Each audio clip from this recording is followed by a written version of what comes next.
want to give a quick shout out to our friends on YouTube, on the application formerly known as Twitter, on any other places where you receive your podcast. Thanks for listening into Pushing the Pile. We've got our mailbag section here. I got JJ with us.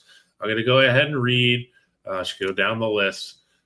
At BWannaBeast3169 on YouTube asks, do the Broncos carry four backs? Harvey, Estime, McLaughlin, Dobbins, and a fullback Burton, now with Dobbins being officially signed. I think that they probably carry four backs, and I definitely think that Mike Burton is a guy that they keep on the roster. You look at Sean Payton's offense, the things he tries to get accomplished, the attitude they try to play with. He's a guy that likes to involve a fullback. Mike Burton, got to play with him in Kansas City. The consummate professional, okay?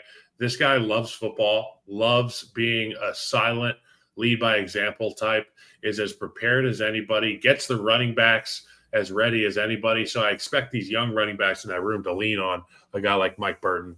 But short answer, I think that they are going to try all four of these guys, and Burton will be one of the guys that's on the roster. Yeah, I mean, it's going to, when it comes down to roster economics, right, and arithmetic, five backs, right, the four running backs and the fullback, that's a lot to devote to a 53-man, week one roster. So I could see one, maybe two of them winding up on a practice squad and or dealing one of them. Again, cream's going to rise to the top. You're going to get in a training camp and you're going to see. I would be surprised, though, if the Broncos devote 5 of their 53 positions to I will say this. I agree with you, but through the preseason and training camp, they're going to keep as many of these guys on 1,000%. as possible because they're going to run the hell out of football in the preseason. I can already tell you that. Okay, J4GV on YouTube asks, can Penix continue to build off what he showed in those 3 games, and how much of an impact can the young defensive guys and Ulbrich make? I'll answer this part about Penix. I think there's some guys that just have it, and there's a lot of guys who don't. Michael Penix Jr. is a guy who has it. Okay, we watched him go toe-to-toe with Jaden Daniels in the nation's capital in primetime last year. Guy didn't blink. He can throw it all over the yard. I love the talent they have at the receiver position. Obviously, Kyle Pitts at the tight end spot's got a huge year for his career. Bijan Robinson, there's probably only 1 or 2 guys that will take over Bijan Robinson in the National Football League. I love the offensive line situation that they have there. So for Michael Penix, it's just, can he stay healthy? And if he stays healthy, he will continue to get better. Yeah, it does. He is benefited from the NFC South as well, right? This is probably going to be another down year for that division. So that does help. The one thing, and this is kind of I shudder even when I say this, because I agree with everything that you just said, Kyle, and I certainly remember that Washington game. This is a little bit like a talk radio bit that I may do, but what was the Michael Penix moment? What were the flat, when you think about Michael Penix when he came in last year, what sort of, oh boy, I remember those throws. Here was the moment. It's not one particular throw. And so it's when we had questions, when we had very, very, very high hopes for Kirk Cousins. Mm-hmm. Kirk Cousins physically fell flat on his face, didn't have the fastball, didn't have the mobility to be able to utilize play action and that zone scheme. And they brought in this cat, Michael Penix Jr., and you just put the tape on and watch the way that those guys play with a guy who gives them a chance. And when you've got a chance at the quarterback position, boy, oh boy, it's like, drinking a white Monster energy drink in your chest. And look, it was a moment for me. And it was prime time against Jaden Daniels. There wasn't a throw, but it was like gutsy play after gutsy play, layered football. I love watching the guy play. And the coaches there love him. There's a lot of high hopes for him. Again, I'm kicking myself even acting like a shock jock, but that would be the one thing. Okay, so this one comes from _Rob Dylan, not to be confused with Bob Dylan, great artist. Is Shemar Stewart in the right or in the wrong with his comments on his current contract situation with the Bengals? And I'm going to stand on business when I say this. I'm in agreement with Shemar Stewart. You can't put brand new language into a contract and expect a guy that was drafted as highly as Shemar Stewart to just oblige and say, sure, piss all over my contract. No, what you do is you look at what history has determined to be the norm and you follow suit. You can explain more about the language that the Bengals are trying to put in place into this rookie contract for Shemar Stewart. But from my takeaway was Shemar Stewart is absolutely right. So to answer Rob Dillon's actual specific question, was he wrong with his comments on his current situation? He did. I just tried to look this up. Somebody can find this, but he did say something about how if I were an owner, I'd give all my money to the players or something. Well, like, sometimes you gotta. No, you wouldn't. And he was calling out the team for being cheap, and he was calling out the team in a way that I don't know that I've ever heard a rookie call out. It's a new league, so that was different. I will also, but now putting that aside and answering the spirit of the question, he is absolutely right in feeling this way. I understand that the Bengals wanted new language for their contracts. And let me be clear about what this is, because I think a lot of people do understand this. He's a first-round rookie. He has 4 years worth of guarantees. The contract now says if you default, which more or less means if you get suspended for a game or two for anything under the sun, right? It could be PEDs. It could be you got ejected from a game, right? Of nasty targeting. That would then trigger your guarantees to void. Now, it would then be up to the team to say, well, hey, look, you should have never gotten ejected for that hit anyway. We're going to pay you. Don't worry about it. But it's the Bengals. And it's a contract, and we have contracts for a reason, and we sign things for a reason. And if all we did were just take people's word for stuff, then we wouldn't have contracts. And so he is right, absolutely, in standing up for this. The Bengals, frankly, they do have the ability to change their contracts. They have the ability to say, you know what? I see the way this is moving. Remember Azeez Al-Shaair?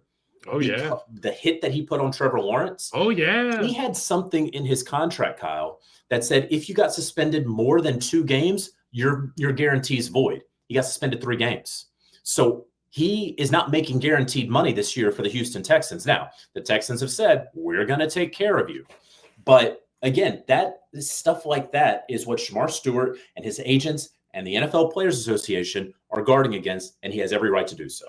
You know who else is taking care of players that are in trouble? It's old Jimmy Haslam.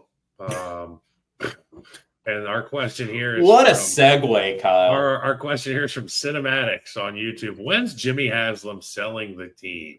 What team? The Columbus Crew? You know what? I heard a baseball player talk about ownership and management, where it's like relegation needs to be a thing. If you don't have success, you let somebody else have a crack at it. And I thought it was really interesting. And I wonder if we could put in place some sort of monarchy type deal. You know, one of the interesting things is like we just talked about the Bengals. Jimmy Haslam's not a cheap owner. They spend. They do a lot. Oh, that place is sweet. And so, first of all, to answer the question, he is not selling the team. Yeah, You know, he is. They're building that Brook Park Stadium. Cleveland be damned. I don't care what you're saying, county and city or whatever. Like, we're not staying on the waterfront. You have never developed this area in the 2 decades plus that it's been there. So we're moving. We're going to Brook Park, and hopefully we're going to bring Taylor Swift and a Final Four out there to that dome eventually in the years to come, right? So that Morgan Wallen show. But I do. It's funny because a lot of people get on owners for being cheap, and Jimmy Haslam has not been cheap. And then they get on him for being meddlesome. He hasn't been cheap, but he spent money in the wrong way. And then they get on him for being meddlesome, and he is less meddlesome today than he was in the Johnny Manziel years. But you look at what will go down as probably the worst transaction in NFL history, trading for and then paying a fully guaranteed contract to Deshaun Watson. And he was very, very prominent in the execution of that acquisition. So I've got a story about the Haslam family. Very, very nice people, by the way. Yeah. Okay. Yeah. So I'm golfing, and I'm not going to dox the Haslams, but I'm golfing at a very, very nice place in the Northwest, in the mountains. A couple of years ago, I was in a member guest with a college teammate and frat brother of mine from Florida State. He sells insurance with his dad. That's how they got to this golf place. Okay. And, we're having beers. It's beautiful, the mountain air, high altitude. These beers are strong. And the twosome that we're playing against, well dressed, they're old, old school looking, classy, classic, genteel, nice, everything. Yeah, the elites. And the one guy was like, "Hey, you look like a football player, and you got a pretty good swing. Were you an athlete?" I said, "Yeah, I played football." He goes, "Where'd you play?" I said, "Chicago." I said, "Do you like football? Who's your team?" Well, we like the Browns. And I said, "Well, that sucks." And he goes, "Yeah, well, we own them." Oh. And my buddy looked at me, like my buddy standing across the green, and he knew, but he didn't know that I didn't know. And he looked at me like, "You dumbass." And I just remember spending time with that family the rest of the day and just raving about how awesome the city of Cleveland was. Oh, the air show in July and blah, blah, blah, blah. Yeah. I was trying to make up lost ground. But there's my Haslam story. No, that's a good story. I enjoy the Haslams. I enjoy that family. I always appreciate the time that they give me when I go visit Cleveland or see them at the league meetings. And I will say this. I very much believe that Jimmy has understood a number of his flaws and faults from years ago.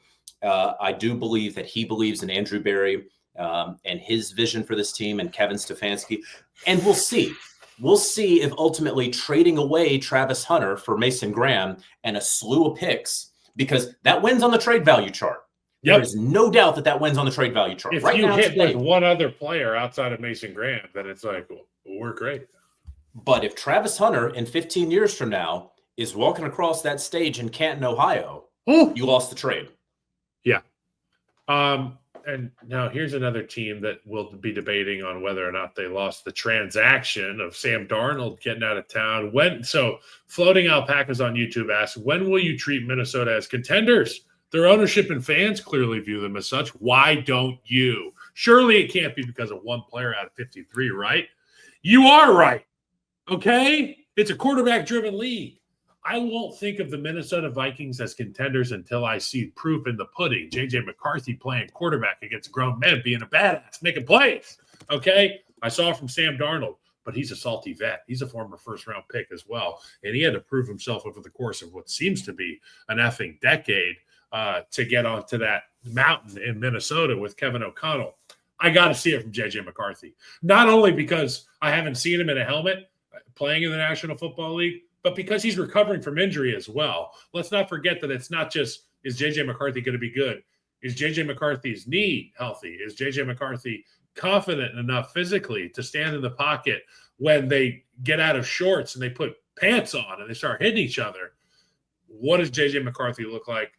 If he does look the part, then I will oblige you and treat them as contenders. Oblige. I hear you, Lieutenant Aldo Rain. Look, for me, I see it as I'm right there with you when it comes to J.J. McCarthy.